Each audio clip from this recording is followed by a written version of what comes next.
Ko tyli? Mąstau. Apie ką? Apie šį paminklą. Kam jis? Kodėl jis čia?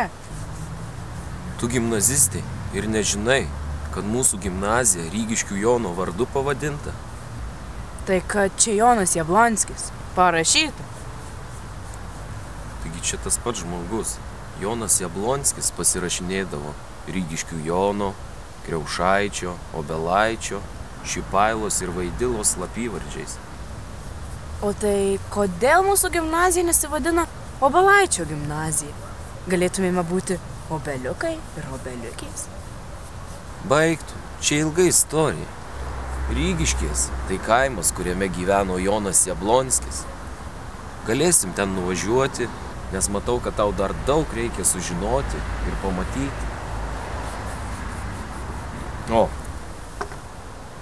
pavyzdžiui, žinai, iš kur kilęs žodis degtukas? Na ne. O žodį degtukai sugalvojo Jonas Jablonskis. Kaip tai? O mokiny, geriau eime į gimnazijos muziejų. Ten yra daug informacijos apie mūsų žmogų, Joną Jablonskį.